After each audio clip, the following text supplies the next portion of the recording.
What's up, guys? It's Hannah from Will You Accept This Rosé? And as you can see on this week's episode, I will be flying solo once again to debrief everything that went down on this week's episode, which, as we all know, was the Fantasy Suites. Da-da-da. So before we get started, just wanted to remind you guys to subscribe to our channel, ring the bell to get notified of our latest videos. You have the option to be notified for occasional videos or all of them. And if you are on your phone, make sure to go into your settings and switch on the notifications. All right, so let's get going here. So, as we all know, last week we left off at the rose ceremony. They were in LA, of course, on some sort of air tarmac because clearly they have to remind us every single episode that Peter's a pilot. We got it. So, anyway, we pick up there where Madison was actually running after Peter to tell him something, which we all came to the conclusion was probably the fact that she's saving herself for marriage. And so she basically sits down with Peter, and it's a very frustrating conversation to watch because she just can't get it out. She won't spit it out. She's kind of saying everything but the point, which is the fact that she has never slept with anyone, which is, as we all know, very different from Peter's values because of last season and just kind of having a vibe for how he feels about these women and what he's kind of planning to do this week in the Fantasy Suites.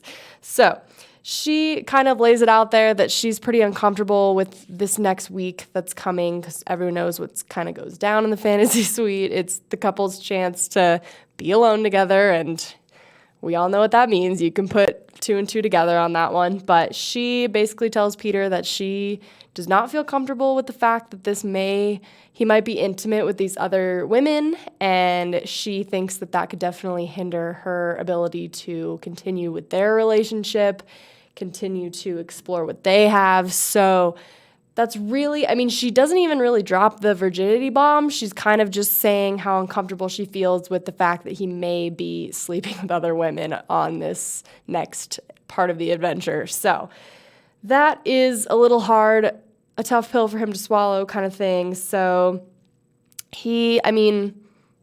like I said, she was really stumbling over her words, not really getting out what she needed to get out. But I think he did get the one message, was that he is going to have to be thinking about this as he pursues these other women in this following week. So it's kind of where we leave things. And then the group of which, to remind everyone, is Hannah Ann, Victoria F., and Madison, of course.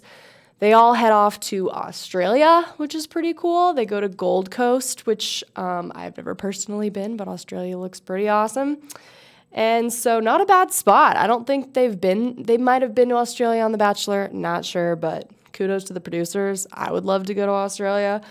But anyway, the most awkward part of them all showing up is the fact that the ladies realize that they're all going to be staying in the same place, which us avid Bachelor watchers kind of know that this is not a normal thing. The ladies don't normally stay in the same place once it's down to like 3 of them. They usually get their own suite, they're just not interacting anymore. It's just too awkward. But as we all know, the Bachelor producers never shy away from awkward situations. So they put the 3 of them together, and they all show up, and they're all kind of like expected to debrief on their relationships with Peter, which I just think is the most uncomfortable part of this whole thing, that they actually have to talk with the other women who are that far along as well about their relationship with him. So they don't really know what else to do except to kind of awkwardly exchange notes about what's been going on and what's happening. And then finally, Hannah Ann gets pulled away by Peter to go on her little prequel to the Fantasy Suite date. But she goes on a jet skiing date. They go to like the coast. It's pretty fun. Peter makes some comment that he's impressed with the fact that she can ride on a jet ski, which I thought was like the stupidest thing I've ever heard. I'm like, really? He has such low standards for what makes a woman like so amazing and so awesome. But we all know that I'm just not really that big of a Peter fan, so that's not hard to tell.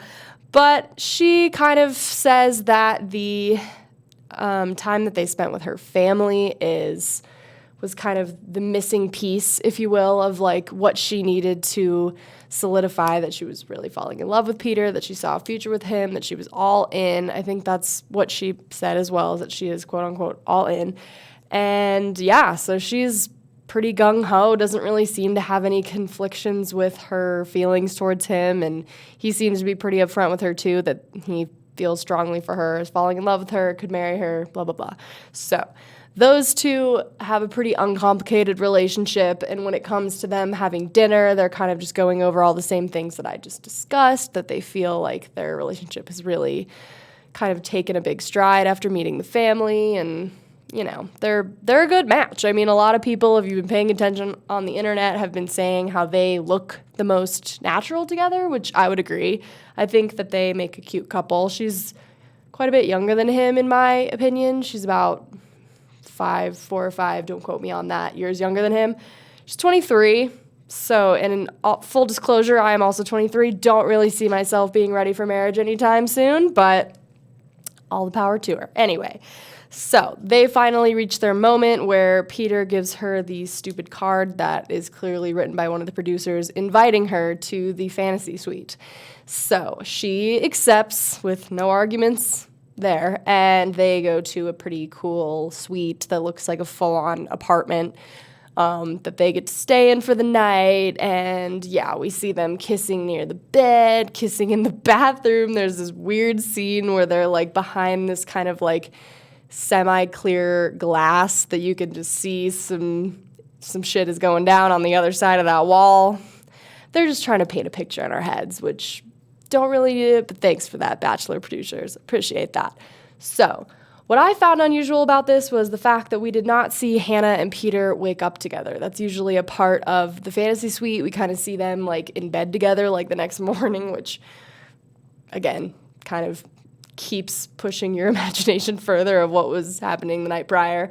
But no, we just see her kind of walk back into the apartment, suite, whatever, that she's staying with the other two girls. And Madison's there, Victoria's there, and it's just super awkward. They're like, how did it go? Like, they all know exactly what just happened, but they have to awkwardly sit around and talk about it before Victoria finally gets pulled away on her date.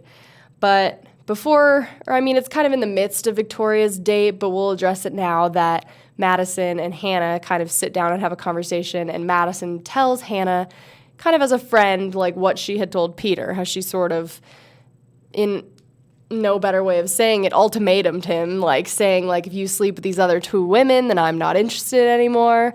I really don't want any part in this anymore, or I just feel very uncomfortable. She's not really fully divulged that she's done if this happens, but she's making it pretty clear that she is very uncomfortable with the fact that he is going to be intimate with these other two women. And she obviously tells Hannah that. Things are awkward. Hannah doesn't really know what to say to that. She even kind of says in a separate confessional that she was pretty taken aback by this whole thing that Madison was saying to her, and that she thinks it's a little bit ridiculous and unfair, knowing, like, Madison knew who Peter was going into this. She knew his values and opinions towards that sort of thing, like premarital sex, that kind of thing. So she's just like, you kind of knew what you were signing on to, which I think most of America would agree. She's not wrong there. Anyway, all right, so we cut to Victoria F's date, which, I'm sorry, like, I don't do Victoria F. Like, she is not my girl, not a fan. I just think she's got a pretty stale personality, even in her good moments.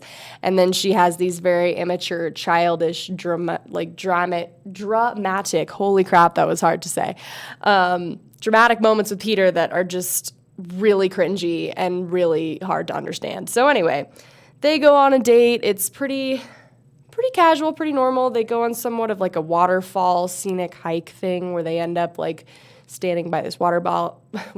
Sorry guys, I'm having such a hard time talking today. Waterfall, and they have a picnic, and yeah, they just kind of chat about their relationship. They think that the biggest issue is the fact that they have poor communication, but fail to mention that this woman basically called her out for being a homewrecker of sorts, and just thinks she's an all-around bad person. But Peter seems to have skipped over this, which before their date, I forgot to mention, they did bring it up that things are awkward, but Peter says that he trusts her. He's going to take her side on all of this, which, okay, Peter. That's definitely the easy way out, and I think completely ridiculous if you're considering marrying this woman, but you want no details on her past experiences and basically fact-checking this woman. But that's just me. Super crazy, I know. But, I mean, they seem to skim over it, think that their biggest issue is communication, that they're not communicating well, that she sort of shuts down, which she does bring up. I mean, and then she's got this whole backstory of how the way she is because of this past relationship. She felt kind of silenced emotionally by this person, and that the only feelings that were valid were this other person's, and that she was never heard, and so basically didn't really know how to express herself, which okay, sure, we all get a little messed up by past relationships and bring that into our new relationship, but girl, you can't even get a word out. All you say is you don't know what to say, and you can't believe this, and what do you want from me, Peter? And then runs away. I'm surprised this guy doesn't handcuff you to the table so you don't walk away in the middle of this date. That's what I would do. It'd be so unbelievably frustrating, but we all know Peter loves toxic women. That has basically been the theme of this entire season. So anyway, I mean, they get down to it in that conversation that this is the reason why she has such a hard time communicating. And again, this has been the better of the conversations, but she still can't get through this conversation without being slightly aggressive. She's I just don't know if that's what you want to hear, Peter. I don't know if that's what you want me to say. It's why do you have to be so aggressive? What, just wait to see what he responds to that. Oh man, this girl really frustrates me clearly, but this is one of the more simmer of the conversations. So that's that. They kind of end it there. They think that things are all hunky-dory and their relationship is great and they really communicated, and Peter thinks he had a breakthrough with this woman. So I'm oh my God, man, who hurt you? How did this happen to you in your life that you think this is a normal relationship that just had a breakthrough? But that's just my opinion. Anyway, so they get to their special fantasy suite room, which obviously Victoria accepts, and it's pretty swanky. They have this outdoor bathtub thing that looks pretty cool. It's a big room, lots of space. So bada bing, bada boom, they're off fantasy suiting, and then we find them the next day. They show them in bed together the next morning, kind of showing that things went well. He seems to think that he can see her as his wife, which okay, good luck with that. But he's confident in that relationship. She's keeping her there. Went well. So Victoria comes back to the house and kind of awkwardly has to explain her date to the other women, saying what they did. And then they're all still circling around this whole Madison ultimatumed him out of having intimacy with these other women. So that's definitely the awkward elephant in the room. And finally, Madison gets to go on her one-on-one date, which I'm sure she's pretty nervous about, pretty apprehensive, doesn't really know what she's going to tell Peter at the end of the night. And she's also, of course, because this is just the best order ever, they waited for her to have the very last date so he would have the chance to hook up with both women prior and then have to deal with the whole Madison situation, which you gotta love it. That is not a coincidence. So they go on this super, super, super tall building and climb up the side of it and get this really amazing view of the Australian coast, which is great. But if you're not a heights person, this part of the show probably made you feel so nauseated and just unwell like it did me, because I am not a heights person and I hated this entire thing. If this was ever me, I'd be nope. Do we have a plan B date? Because, I don't want to do this. But she was a good sport. She got through it. She seems to not be afraid of that kind of stuff. Maybe she's into the whole adrenaline thing, but not me. Anyway, they have a pretty romantic time up on the building. Everything's great. And then Madison kind of makes a comment that she can't, she's got a lot to tell him in a positive way, but, still kind of weird. It's just all this build up to this awkward conversation that's about to go down. So they finally get to a point where they are going to have dinner and talk about everything. And basically, she kind of repeats herself in saying that she does not feel comfortable with the fact that he may or may not have been intimate with these women.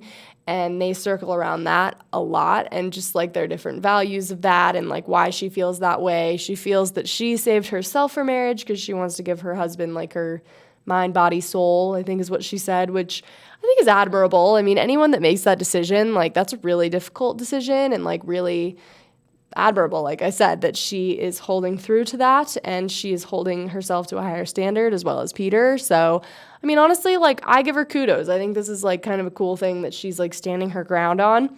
But obviously, Peter is not someone who shares those same values. He did not wait for marriage. Clearly, after the quadruple windmill situation, that was definitely not his first. We all know that. And it sounds like from the looks of these 2 other dates, he did not hold off with them either, which he finally admits to Madison that he was intimate with these 2 other women. Doesn't really go into detail, but this is obviously very hurtful to her. She's having a hard time dealing with this. And I mean, she puts it out there as many of us would think about it in our head. She said, I just don't think I can wrap my head around the fact that I would be proposed to by a man and say yes to a man that slept with a woman 7, 10 days, whatever it is prior, which if you think about it, like, I don't think any of us would be that cool with that. But I mean, it is part of the show. She definitely needed to take that into account. But I mean, I get it. I get both sides of it. So she's just basically, I don't know, she's at odds with herself, doesn't know if she can stick around and see this through after knowing that he had done that. So they kind of don't get to any conclusion. It sounds like she's just very confused, doesn't know what to do. And then she finally is at the point where she might need to leave, and he's kind of almost begging her not to. And the last thing we kind of hear from her is he asks her what she's going to do, and she says, I don't know. And she leaves. And that is basically where they left all of us, is Madison walking off and not really kind of elaborating on her next move as far as her relationship with Peter. But I don't think this is the end for them. I think we all know this is not the end. Things don't go down that easily. But we get a little sneak peek at next week's episode, or I'm sorry, 2 weeks from now, because we all know they have to do the women tell all in the following week, and then we will finally get to see what goes on, not next week, but the week prior, which is probably going to be a 2-parter. But he is left with Victoria F. and Hannah Ann kind of waiting to see what he's going to do, because they think that Madison just left voluntarily, and now it's just between the 2 of them, and he just has 1 rose to give out. But clearly, like, Peter has not forgotten about Madison. I think he's just praying that she's going to come back, and I don't know. We don't know what's going to happen. And obviously there's a lot of drama with his family, that really odd, off-putting clip of his mom saying, bring her home, that we've seen like 1,000 times. We still don't know who she's talking about, but I guess we're going to find out. But anyway, guys, that is my 2 cents. This has been great, and we will definitely be doing a recap of next week's episode, which will be the Women Tell All. Could have some fun parts to it, but obviously we're looking forward to the finale. So we will have a big show for that, and we can't wait to see you guys then. So see you later, Bachelor Nation.